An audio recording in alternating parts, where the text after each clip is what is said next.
Hi friends, this is బారూస్ world. ఈరోజు అయితే మా చెల్లి పాప ఆర్వి బర్త్డే, థర్డ్ బర్త్డే. వాళ్ళు సెలబ్రేషన్స్కి మా మరదలు బిర్యానీ చేస్తూ ఉన్నది. దీనికి మాకు ఒక 6 kgs తీసుకున్నాము చికెన్. దీన్ని మ్యారినేట్ చేయడానికి పెట్టాము. అలాగే రైస్ ఇప్పుడే నానబెట్టాము, బాస్మతి రైస్. దీనికోసం పోపు చేసాము.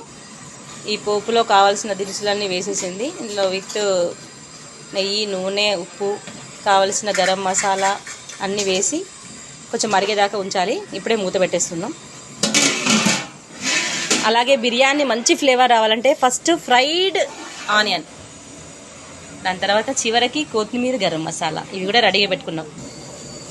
బిర్యానీ మ్యారినేట్ పీసెస్ అయ్యాయి. బిర్యానీ కోసం మనము అండీలో కింద అడుగు భాగం నెయ్యి రాసేసుకొని దాంట్లో పీసెస్ అన్నీ అమర్చుకున్నాం.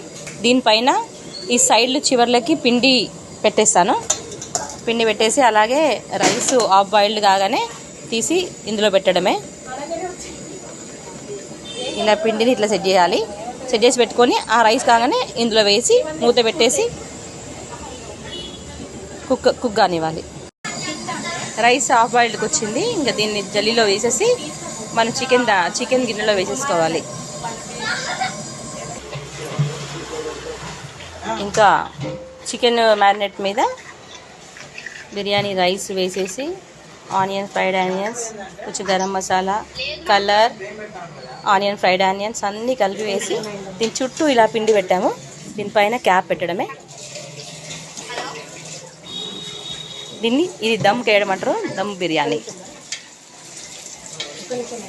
ఇలా మూత పెట్టడమే.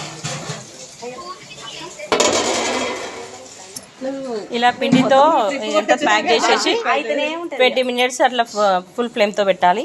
తర్వాత ఒక 20 minutes సిమ్లో పెట్టి తర్వాత తీసి ఇంకా సర్వ్ చేసుకోవడమే. దమ్ బిర్యానీ రెడీ.